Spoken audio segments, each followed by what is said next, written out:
Hello students, आज हम करेंगे start 9th chapter some applications of trigonometry. हमने पहले 8th चैप्टर किया था, उससे अगला पार्ट है हमारा 9th चैप्टर ट्रिग्नोमेट्री। ट्रिग्नोमेट्री हमारी कहाँ यूज़ होती है? ट्रिग्नोमेट्री हमारी यूज़ होती है जैसे हमें कोई बड़ी बिल्डिंग है उसकी हाइट पता करनी है उसमें, या फिर अर्थ से मून तक की डिस्टेंस या अदर स्टार्स तक की डिस्टेंस, या कोई नदी है हमें उसकी चौड़ाई पता करनी है, और भी अदर्स बहुत सारी चीज़ें हमारी यूनिवर्स में जिसमें हमारी ट्रिग्नोमेट्री यूज़ होती है। ट्रिग्नोमेट्री की हेल्प से हम उसे पता कर सकते हैं। हम स्टार्ट करते हैं। पहले करेंगे हम एग्जाम्पल, ठीक है जी। एग्जाम्पल से स्टार्ट करेंगे, और वैसे मैंने सब कुछ याद नहीं कर रखा, इसलिए मैं स्टार्टिंग में आपको कुछ बता नहीं रही। इसका मतलब ये नहीं है कि मैं आपको बताऊंगी नहीं, पर जो जो चीज़ हमारे सामने आती जाएंगी वो मैं आपको वहीं पे क्लियर करूँगी। स्टार्टिंग में नहीं बता रही हूँ, कई होते हैं जो स्टार्टिंग में बता देते हैं, पर मैं आपको जब हमारे जिस चीज़ का यूज़ होगा वहीं पे आपको बताऊँ। हम स्टार्ट करते हैं। हमारा फर्स्ट एग्जाम्पल है, आपको दे रखा है फर्स्ट एग्जाम्पल में एक टावर है, वो वर्टिकली स्टैंड है ऑन द ग्राउंड। मतलब एक टावर है वो वर्टिकली स्टैंड है ऑन द ग्राउंड फ्लोर पे, from a point on the ground which is 15 metre away from the foot of the tower. एक पॉइंट है ग्राउंड पर, कोई भी पॉइंट है, इस साइड लीजिए या उस साइड लीजिए, कोई भी ग्राउंड पे पॉइंट है जो इसके फुट से, मतलब ये टावर है ना हमारा, इसके फुट से 15 मीटर दूर पे है। मतलब अगर आप यहाँ लेते हैं तो वो 15 मीटर, कहीं भी लीजिए ग्राउंड फ्लोर पर एक पॉइंट है जो इससे 15 मीटर की दूरी पर है, ठीक है जी। The angle of elevation, angle of elevation मतलब अब आपकी कोई भी ट्रायंगल है, मान लीजिए हमारी कोई भी ट्रायंगल बनती है, या फिर हम ग्राउंड फ्लोर पे खड़े हैं, किसी बड़ी बिल्डिंग को देख रहे हैं, टावर को देख रहे हैं, या किसी ब्रिज को देख रहे हैं, कुछ भी देख रहे हैं हम, तो हमारा एंगल ऑफ एलिवेशन क्या होता है? मतलब हम नीचे से किसी टॉप की चीज़ को देख रहे हैं, तो जो हमारा ये एंगल बनेगा नीचे से ऊपर देखने का, नीचे से ऊपर देखने का जो हमारा एंगल बनेगा वो होता है एंगल ऑफ एलिवेशन, ठीक है जी। और एंगल ऑफ डिप्रेशन, दो एंगल होते हैं, एंगल ऑफ एलिवेशन और एंगल ऑफ डिप्रेशन। मतलब कोई भी चीज़ है, एक यहाँ तो हम नीचे खड़े होके ऊपर देख रहे थे, मतलब नीचे हैं और किसी टॉप को देख रहे हैं, किसी बिल्डिंग के टॉप को या टावर के टॉप को, किसी भी चीज़ को देख रहे हैं, तो ऊपर की तरफ, मतलब नीचे से ऊपर की तरफ एंगल ऑफ एलिवेशन। अब हम मान लीजिए किसी बिल्डिंग पे खड़े हैं या हमारे घर की छत पे ही खड़े हैं, नीचे किसी चीज़ को देख रहे हैं, तो यहाँ से एंगल ऑफ डिप्रेशन बनेगा। और एंगल ऑफ डिप्रेशन कैसे बनेगा? एंगल ऑफ एलिवेशन आपने बनाया था इसके अंदर, मतलब ऐसे हम ऊपर देख रहे थे, तो ये वाला ग्राउंड से और अपनी आइज़ का एंगल, ये वाला एंगल ऑफ एलिवेशन। अब एंगल ऑफ एलिवेशन हम यहाँ पे खड़े हैं, नीचे किसी चीज़ को देख रहे हैं, तो ये वाला कभी नहीं बनेगा। कई बच्चे होते हैं ये गलती करते हैं कि एंगल ऑफ डिप्रेशन इसी को मान लेते हैं, ऐसा नहीं है। इसके परपेंडिकुलर, मतलब ग्राउंड फ्लोर है ना हमारा, इसके पैरेलल हम कोई भी लाइन ड्रॉ कर रहे हैं, इसके परपेंडिकुलर, मतलब हम जहाँ पे भी खड़े हैं उसके परपेंडिकुलर और इसके पैरेलल कोई भी लाइन ड्रॉ कर रहे हैं, और एंगल ऑफ डिप्रेशन हमारा फिर ये बनेगा, ठीक है जी। ये कभी नहीं बनेगा, ये बनेगा एंगल ऑफ डिप्रेशन, ये वाला बनेगा। तो कोई भी पैरेलल जो लाइन है हमारी, दो पैरेलल लाइन है, उनके बीच को एक एंगल उनको क्रॉस कर रहा है, तो ये वाले एंगल हमारे अल्टरनेट एंगल होते हैं ना, अपोजिट एंगल, ये वाला और ये वाला अल्टरनेट एंगल होते हैं। तो अगर ये हमारा मान लीजिए, कुछ भी मान लीजिए 60 या 30 या फिर 45 कुछ भी है, तो उतना ही एंगल ये होगा हमारा। अब ये 30 था ना, तो ये भी 30 है, एंगल ऑफ डिप्रेशन। तो हम क्वेश्चन स्टार्ट करते हैं। क्या था हमारा? एक टावर है, कोई भी ग्राउंड फ्लोर पे पॉइंट है 15 मीटर की दूरी पर, और एंगल ऑफ एलिवेशन मतलब नीचे से ऊपर की तरफ एंगल ऑफ एलिवेशन, और ऊपर से नीचे एंगल ऑफ डिप्रेशन, ठीक है जी। ये हमें दे रखा है 60 डिग्री। अब हमें फाइंड करना है टावर की हाइट क्या है, इस टावर की हाइट क्या है। तो इसको मान लीजिए आप कुछ भी नाम दीजिए अपनी मर्जी से, मैं आपको सीधा ही कर रही हूँ क्वेश्चन। पर आप जब भी क्वेश्चन स्टार्ट करोगे तो उसमें पहले गिवन चीज़ लिखोगे, आपको उस क्वेश्चन में दे क्या रखा है और फिर फाइंड क्या करना है, फिर उस क्वेश्चन को स्टार्ट करेंगे। ठीक है जी, मैं ऐसे ही कर रही हूँ सीधा। हमें ए बी फाइंड आउट करना है, ए बी हमें फाइंड आउट करना है और बी सी हमें 15 मीटर गिवन है। ठीक है जी, और एंगल दे रखा है हमको, तो हमें एंगल दे रखा है तो हमें ये साइड पता करनी है। तो हम इसके लिए कौन से का फॉर्मूला यूज़ करेंगे? तो सर एंगल है, एंगल के साइड वाला कितना क्या होता है? बेस। उसके नियर क्या होता है? बेस। और उसके सामने वाला परपेंडिकुलर। तो परपेंडिकुलर और बेस कौन सी चीज़ आती है इसमें? Sine, sorry tangent. क्या होता है? एंगल के सामने परपेंडिकुलर और बेस, परपेंडिकुलर बाय बेस कितना होता है? टेंजेंट। अब तो या तो इसमें आप कोट का फॉर्मूला भी लगा सकते हैं या टेंजेंट का, वो आपकी मर्जी। आप इसमें ज़रूरी नहीं है टेंजेंट का ही लगाए, साइन का भी लगा सकते हैं, क्योंकि हमें साइन का नहीं, कोस का, मतलब बेस हमें गिवन है, हाइपोटेन्यूस नहीं है ना, पर उसमें आपको लंबा पड़ेगा क्योंकि पहले आप हाइपोटेन्यूस निकालोगे, फिर इन दोनों की हेल्प से ए बी निकालोगे, इसलिए हम टेंजेंट का फॉर्मूला लगा रहे हैं। तो टेंजेंट 60 दे रखा है ना, इसका फॉर्मूला हमारा क्या बनेगा? A B by B C. और टेंजेंट 60 की वैल्यू कितनी होती है हमारी? √3। और ए बी हमें गिवन नहीं है, बी सी हमारा 15 है। अब क्रॉस मल्टीप्लाई कीजिए तो ए बी कितना हो गया हमारा? 15√3 मीटर, मतलब हाइट ऑफ टावर हमारी आ गई 15√3। ठीक है जी। सेकंड एग्जाम्पल, ये हमारा फर्स्ट था, ये सेकंड एग्जाम्पल। सेकंड एग्जाम्पल में हमें क्या दे रखा है? मैं यहाँ बना रही हूँ, या तो ऊपर है, मैंने ये बना दिए। आपको गिवन है एन इलेक्ट्रीशियन है, एक कोई भी इलेक्ट्रीशियन है जो एक पोल पे चढ़ रहा है। कोई भी एक पोल है, वायर पोल, ठीक है जी, उस पे इलेक्ट्रीशियन चढ़ रहा है, मतलब उसे वायर ठीक करना है, तो वो उसके ऊपर चढ़ रहा है, पर वो बिल्कुल टॉप में नहीं गया। कोई भी पोल है उसके बिल्कुल टॉप में नहीं गया, और ये हमारा पोल कितने का दे रखा है? 5 मीटर। और ये बिल्कुल टॉप में नहीं गया, कितना गया है? जितना भी हमारा पोल था, मतलब 5 मीटर का पोल था, उससे 1.3 मीटर नीचे, मतलब थोड़ी सी इससे नीचे। यहाँ पे वो वायर ठीक कर रहा है। ठीक है जी। अब हमें बताना है, मतलब जहाँ भी ये इलेक्ट्रीशियन क्लाइंब किया है ना, तो इसकी रेडार मतलब सीढ़ी, इस सीढ़ी की लेंथ फाइंड आउट करनी है कि उसे यहाँ तक, मतलब इस पोल की यहाँ तक लेंथ पे वायर ठीक करने के लिए कितनी लेंथ की हमें उसे रेडार यूज़ करनी पड़ी। तो हम कैसे निकालेंगे? हमें एंगल ऑफ इंक्लाइंड, मतलब इसका भी सेम मीनिंग वही है, एंगल ऑफ एलिवेशन। इंक्लाइंड हो या फिर एलिवेशन हो, सेम मीनिंग है, मतलब ऊपर की तरफ। मतलब यहाँ पे हमारा एंगल है 60 डिग्री। ठीक है जी। और एक और चीज़ आपको फाइंड आउट करनी है कि रेडार पोल के फुट से कितनी दूरी पर रखी है। ठीक है जी। कैसे करेंगे? ABCD, आप कुछ भी नाम रख लीजिए, वो आपकी मर्जी है। अब हमें यहाँ ट्रायंगल बन गई हमारी। ठीक है जी। पर इसकी हमें लेंथ नहीं पता है, क्योंकि हमें तो पूरे की पता है 5 मीटर, और सिर्फ इसकी पता है, तो हम पूरे में से इतनी को माइनस कर देंगे तो हमारी ये वाली लेंथ आ जाएगी। तो माइनस कीजिए, 5 माइनस 1.3 कितना होता है? ये इतना 3.7 मीटर, मतलब हमारी ये जो BC लेंथ आ गई, ये हमारी 3.7 मीटर आ गई। ठीक है जी। अब हमारे पास परपेंडिकुलर, मतलब एंगल के सामने वाला परपेंडिकुलर ना, तो हमारे पास परपेंडिकुलर आ गया, और हमें निकालना क्या है? एक तो इसकी लेंथ, रेडार की लेंथ निकालनी है, और DC दोनों चीज़ निकालनी है। तो आप कोई सा भी फॉर्मूला लगा सकते हो पहले, या तो साइन का क्या होता है? परपेंडिकुलर बाय हाइपोटेन्यूस, तो आप ये भी निकाल सकते हैं, या फिर टेंजेंट का भी लगा सकते हैं। मैं पहले टेंजेंट का लगा रही हूँ।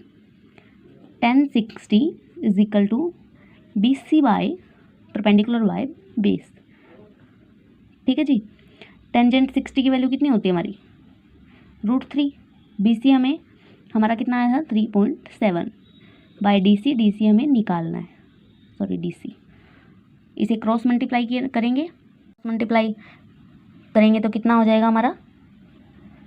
DC √3 is equal to 3.7। इसका क्रॉस मल्टीप्लाई किया तो हमारा ये आ गया। तो DC की वैल्यू हमारी कितनी आ गई? 3.7 बाय √3। ठीक है जी, ये हमारी DC की वैल्यू आ गई। अब हमें क्वेश्चन में गिवन है कि हमें √3 की वैल्यू पुट क्या करनी है? 1.73, मतलब 3.7 बाय 1.73। अब इसको सॉल्व करेंगे, हम इसको डिवाइड करेंगे तो हमारा कितना आएगा? 2.14। ठीक है जी। अब कौन सी निकालनी है हमें? BD, मतलब अब रेडार की भी तो लेंथ निकालनी है ना। अब हमने तो ये फुट से ये कितनी दूरी पर है ये निकाला है, तो अब BD निकालेंगे। BD के लिए कौन सा फॉर्मूला यूज़ करेंगे? साइन का। Sine 60 is equal to BC by BD। तो साइन 60 की वैल्यू कितनी होती है हमारी? √3/2। BC की वैल्यू आ गई थी हमारी 3.7 और BD हमें निकालना है। तो क्रॉस मल्टीप्लाई कीजिए, √3 BD 3.7 मल्टीप्लाई 2, BD क्या आ गई हमारी? 3.7 मल्टीप्लाई 2 बाय में √3। इसको सॉल्व करेंगे तो हमारा आएगा 4.28 मीटर। ठीक है जी, हमारे रेडार की लेंथ भी निकल गई और हमारे फुट से वो पॉइंट कितनी दूरी पर है, रेडार हमने कितनी दूरी पर रखी है, वो भी निकल गई। अब हम कर रहे हैं थर्ड एग्जाम्पल। थर्ड एग्जाम्पल में हमें दे रखा है कोई भी हमारा ऑब्जर्वर है, वो 1.5 मीटर टॉल है, मतलब उसकी हाइट है, हाइट ऑफ ऑब्जर्वर कितनी है हमारी? 1.5 मीटर। ठीक है जी, और वो दूरी पर खड़ा है, मतलब कोई भी वो चिमनी को देख रहा है। कोई भी हमारी चिमनी है, हम बना लेते हैं, कोई भी चिमनी है, वो उसको 228.5 मीटर की दूरी से उसके टॉप को देख रहा है। ये हमारी कोई भी चिमनी है, इतनी दूरी से वो उसके टॉप को देख रहा है। एंगल ऑफ एलिवेशन आपको दे रखा है फ्रॉम हर आई, मतलब कोई भी वो कितनी टॉल थी, उसके आई से एंगल बनाना है ना हमें। तो उसके कदमों में तो उसकी आंखें होगी नहीं, तो हाइट जितनी भी है उसकी तो अपर ही होगी ना। तो आई से एंगल बनाना है हमें, मतलब ये इसको टॉप को देख रही है तो इसके आई से इसका एंगल कितना दे रखा है हमें? 45 डिग्री। ठीक है जी, इसके आईज का दे रखा है ना, तो जितनी उसकी हाइट थी पहले वो हमें मापनी पड़ेगी, फिर मतलब इस चिमनी से टोटल हाइट जितनी भी है चिमनी की उससे इसकी कम करनी पड़ेगी। तो इसके टॉप को देख रही है तो 45 एंगल बनेगा। तो हमें क्या निकालना है इसमें? चिमनी की हाइट निकालनी। कैसे निकालेंगे? पहले तो इसके नाम दीजिए, ABC D और E। ठीक है जी, अब हमारा EC हमारा जितना भी है उतना ही हमारा BD मिलेगा। ये दोनों चीज़ इक्वल होंगी ना, बिल्कुल सेम सेम, क्योंकि ये और ये इक्वली दूरी पे है, बस हाइट बढ़ाइए ना, इसके आइज से एंगल लिया हमने तो ये EC is equal to BD। ये हमारा कितना है? 28.5 मीटर। ठीक है जी, तो BD की वैल्यू आ गई हमारे पास और एंगल भी है ना एंगल 45 का। तो अब AB की वैल्यू हम निकाल सकते हैं, ये ट्रायंगल होगी ना हमारे पास। तो AB बाय BD क्या होगा हमारा? Tangent 1045 AB by BD। 1045 की वैल्यू 1, AB हमें पता नहीं है, और BD कितना हमारा? ये कितना हमारा? 28.5 मीटर। ठीक है जी, AB हमारे पास कितना आ गया? इसको क्रॉस मल्टीप्लाई करेंगे तो सेम टू सेम। ठीक है जी, अब हमने ये वैल्यू निकाली है AB की, पर पूरी चिमनी की निकालने के लिए BC की भी तो ऐड करनी पड़ेगी ना, और BC की वैल्यू हमारी क्या होगी? सेम टू सेम D, और D क्या है हमारा? ऑब्जर्वर की हाइट, वो हमें कितनी दे रखी है? 1.5। मतलब पूरी चिमनी की निकालने के लिए हमने AB की निकाल ली और BC की प्लस कर देंगे दोनों को, तब हमारी पूरे टावर की हाइट आ जाएगी। तो AB की हमारी ये है और BC की ये है, दोनों को प्लस करेंगे। 28.5 प्लस 1.5, तो कितनी हो जाएगी हमारी 30 मीटर। मतलब टोटल चिमनी की हाइट हमारी कितनी है 30 मीटर। अब है फोर्थ एग्जाम्पल। फोर्थ एग्जाम्पल हमें क्या दे रखा है, कोई भी पी पॉइंट है ऑन द ग्राउंड पे, कोई भी पी पॉइंट है, angle of elevation of the top of the 10 metre tall building is 30 degree. मतलब कोई भी अपना ग्राउंड फ्लोर पे कोई भी पी पॉइंट है, उससे टॉप बिल्डिंग के टॉप का एंगल कितना बना हमारा 30 डिग्री, जो हमारी है 10 मीटर लॉन्ग। मतलब जो बिल्डिंग है हमारी वो 10 मीटर ऊंची है और इसके एंगल ऑफ एलिवेशन, मतलब पी पॉइंट से इसके टॉप को देख रहे हैं तो एंगल हमारा बन रहा है 30 डिग्री का। ठीक है जी। और एक फ्लैग है, मतलब ये कोई भी बिल्डिंग है, इसके ऊपर एक फ्लैग है, कोई भी फ्लैग है अपना, और उस फ्लैग के टॉप को, मतलब बिल्डिंग के टॉप को हम देख रहे हैं तो एंगल बन रहा है 30 डिग्री का, और फ्लैग के टॉप को देख रहे हैं, मतलब अगर बिल्डिंग के टॉप को देखेंगे तो एंगल होगा 30 डिग्री, और फ्लैग के टॉप को देखेंगे, सॉरी ये टेढ़ी बन गई मुझसे, फ्लैग के टॉप को देखेंगे तो एंगल होगा हमारा 45 डिग्री का। ठीक है जी। अब हमें फाइंड क्या करना है, लेंथ ऑफ फ्लैग स्टाफ, मतलब हमें इसकी लेंथ फाइंड आउट करनी है, इस फ्लैग की लेंथ फाइंड आउट करनी है, और the distance of the building from the point P, मतलब ये वाली डिस्टेंस आपको फाइंड आउट करनी है। तो इसको नाम दीजिए ABCD, कुछ भी दीजिए आप, वो आपकी मर्जी है। अब कैसे निकालेंगे, हमें इसकी लेंथ फाइंड आउट करनी है और इसकी करनी है, तो पहले हम इसकी करेंगे। ओ सॉरी, ये D पॉइंट देना जरूरी नहीं था, P पॉइंट हमें इसके गिवन ही है, हमें ये भी फाइंड आउट करना है और ये भी। तो पहले हम इसी को कर लेते हैं, क्योंकि BC की वैल्यू तो हमें दे रखी ना, तो परपेंडिकुलर बाय बेस टेंजेंट 10, और इसका एंगल कितना हमारा 30 डिग्री, ये तो 45 तो फ्लैग का है ना, बिल्डिंग का कितना है 30 डिग्री, क्या होगा हमारा BC बाय PC। ठीक है जी। 30 पे वैल्यू कितनी होती है टेंजेंट की 1/√3, BC की वैल्यू क्या है हमारी 10 मीटर, और PC की वैल्यू हमें फाइंड आउट करनी है, तो इसे क्रॉस मल्टीप्लाई कीजिए 10√3 मीटर, मतलब PC की वैल्यू आ गई हमारी 10√3 मीटर। ठीक है जी। अब हमें निकालना है AB की वैल्यू। AB की वैल्यू कैसे निकालेंगे हम, इसमें अब टेंजेंट का फॉर्मूला लगाएंगे। बेस हमारे पास गिवन हो गया, हमारे पास इस परपेंडिकुलर का पता है हमें 10 मीटर है, पर इसका नहीं पता, AC का तो नहीं पता ना, तो अब हमें टेंजेंट का फॉर्मूला फिर से लगाएंगे, अब की बार 45 डिग्री के लिए।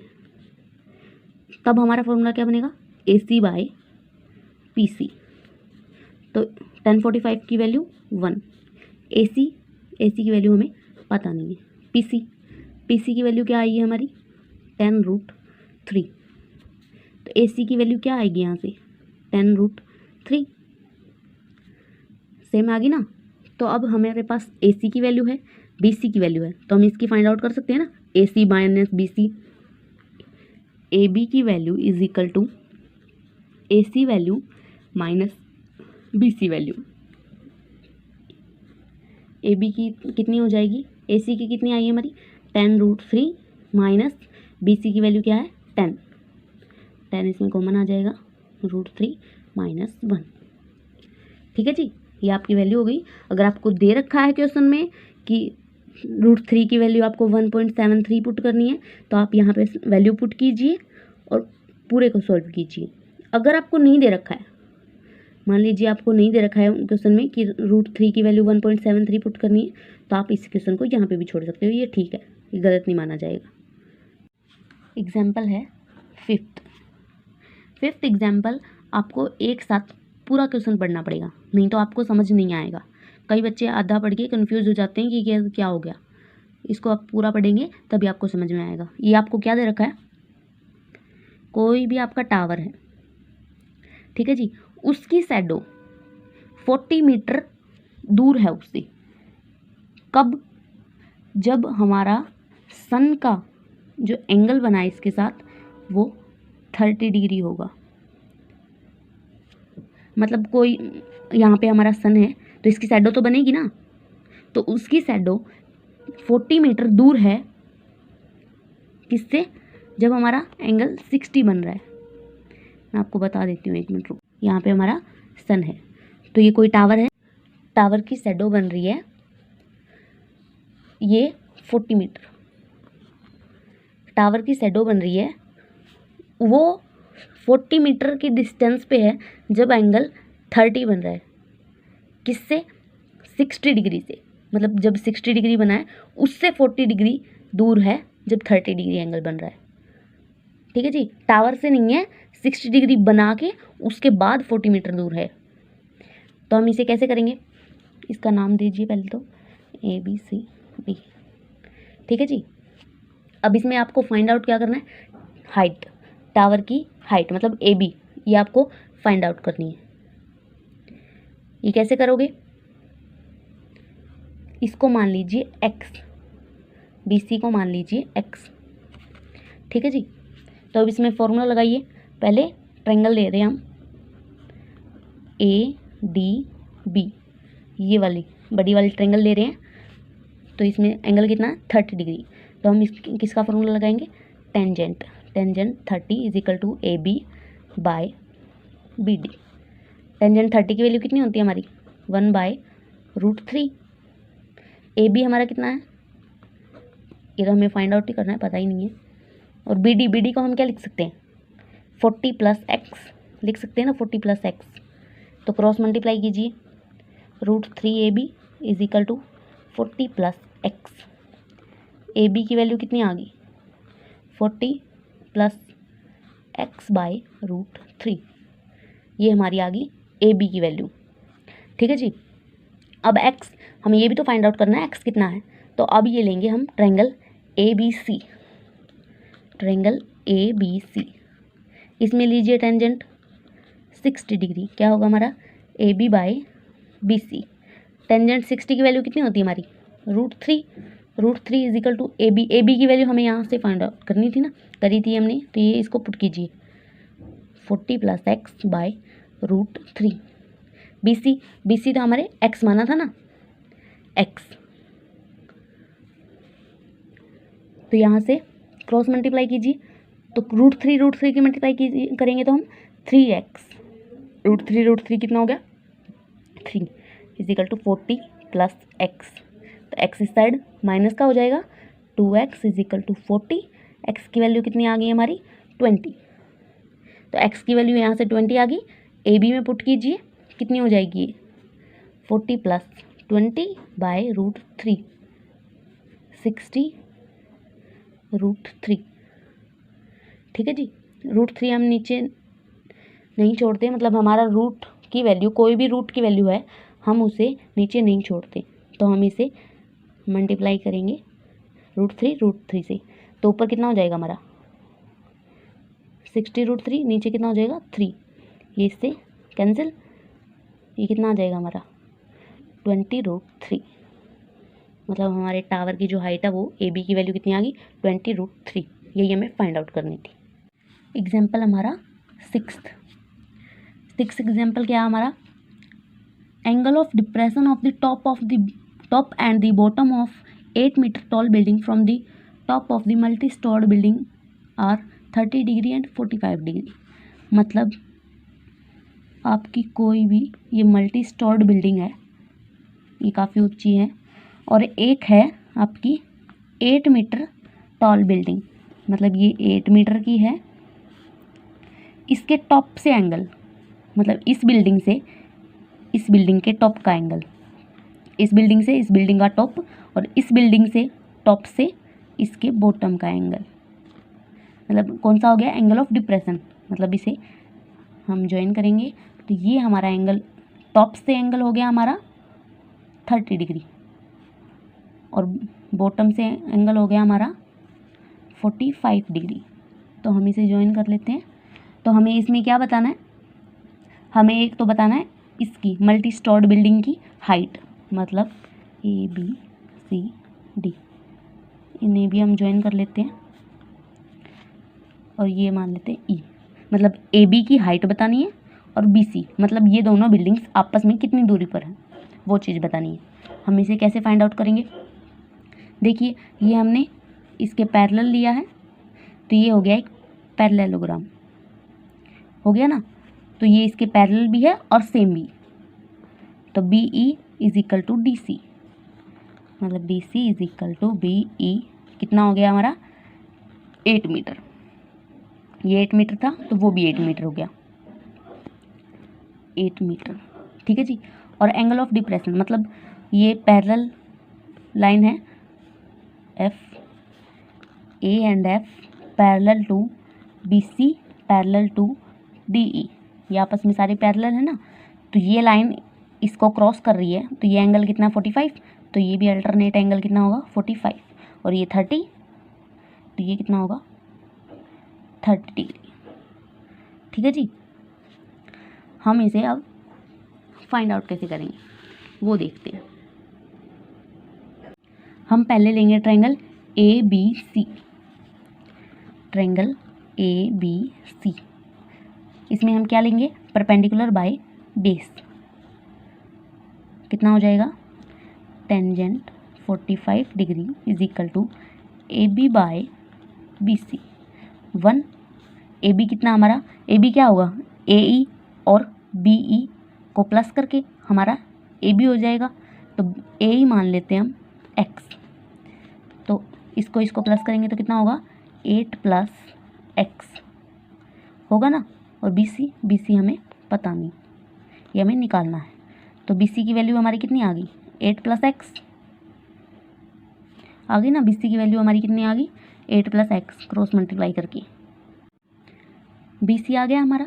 BC किसके इक्वल है हमारा? BC is equal to DE, है ना। ये पैरेलल है और इक्वल है, मतलब BC is equal to DE। और BC हमारा कितना आ गया? 8 प्लस X। अब ट्रायंगल लेते हैं हम ADE, ट्रायंगल ADE। इसमें लेते हैं tangent 30 degree, AE by DE। ठीक है जी। टेंजेंट 30 की वैल्यू 1/√3। AE की वैल्यू क्या थी हमारी? क्या माना था हमने? X। और DE की वैल्यू क्या है हमारी? DE BC के इक्वल है, 8 प्लस X। क्रॉस मल्टीप्लाई करते हैं, 8 plus X is equal to √3X। तो X यहाँ से कितना आ गया? X को उस साइड लेके जाएंगे तो √3 माइनस 1, ये उस साइड जाके माइनस का हो जाएगा ना। X is equal to 8। ठीक है जी। यहाँ से X की वैल्यू हमारी कितनी आ गई? 8/√3 माइनस 1। ठीक है जी। ये हमारी X की वैल्यू आ गई। X की वैल्यू हम BC में पुट करेंगे, क्या निकलेगा हमारा? BC is equal to 8 plus 8/√3 minus 1। तो इसी का हम LCM लेंगे तो कितना हो जाएगा? 8√3 माइनस 8 प्लस 8/√3 माइनस 1, ये कैंसिल, 8√3/√3 माइनस 1। ठीक है जी। BC की वैल्यू हमारी ये आ गई। अब इसे नीचे रूट है ना हमारा, नीचे रूट हम नहीं छोड़ा करते, तो इसे मल्टीप्लाई करेंगे हम इसके अपोजिट साइन से। ये माइनस का है तो यहाँ से प्लस का। ठीक है जी। तो इसको मल्टीप्लाई कीजिए, कितना हो जाएगा? ये 8 प्लस 8√3, और नीचे कितना हो जाएगा?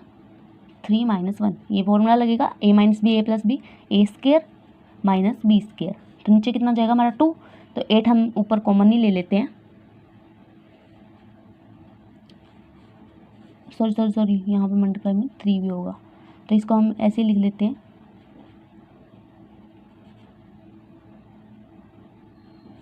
बाई में कितना हो जाएगा हमारा? 2, और 2 से ये कैंसिल, 4।